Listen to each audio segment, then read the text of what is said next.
వచ్చారు కదా, ఆ రోజులోనే నాస్తికులు ఉన్నారు కదా, ఆ రోజునే హేతువాదులు ఉన్నారు కదా, పౌరాణిక కాలంలోనే.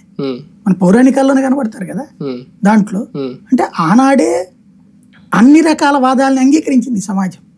దేవుడు లేడన్నవాడు పురాణాల్లో కనబడతాడు, దేవుడి కోసం పోరాడినోడు కనబడతాడు. కాబట్టి హిందూ సమాజం అన్నిటి యాక్సెప్ట్ చేస్తుంది.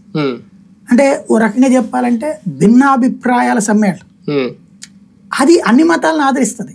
నా మతాన్ని నమ్మని వాడు అజ్ఞాని, నా మతాన్ని నమ్మనటువంటి వాడు పుణ్యలోకాలకి పోడు, నా మతాన్ని నమ్మకపోతే కనుక స్వర్గానికి పోడని హిందుత్వం చెప్పట్లా.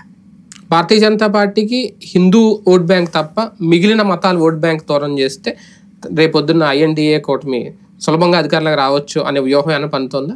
అంతే. అందులోనే అంటే ఒకటి హిందూ ఓట్లు పూర్తిగా బీజేపీకి ఎట్లాగో పోలరైజ్ అవ్వవు, అందులో 40-50%. కానీ ముస్లిం మైనారిటీ ఓట్ బ్యాంక్ దూరం చేయడమే ప్రధాన లక్ష్యంగా కనిపించట్లేదు. వీళ్ళు దూరం చేసేది ఏముంది, ఆల్రెడీ వాళ్ళు మొదట పదే ఇలాగ హిందూ పార్టీ, హిందుత్వం, హిందూ హింస ఇలా అంటే ఆటోమేటిక్ గా ఒక వెక్సేషన్ అయితే వస్తుంది. బీజేపీకి దూరం చేయడం కాదు వాళ్ళ ఉద్దేశం, దాన్ని తన వైపుకు పోలరైజ్ చేసుకుంటుంది కాంగ్రెస్ పార్టీ. ఒకప్పుడు వాళ్ళకి పోలరైజ్డ్ గా పడే ఓట్లు, బాబ్రీ ఇన్సిడెంట్ తర్వాత ఆ ఓట్లు ప్రాంతీయ పార్టీలు డివైడ్ అయిపోయినాయి.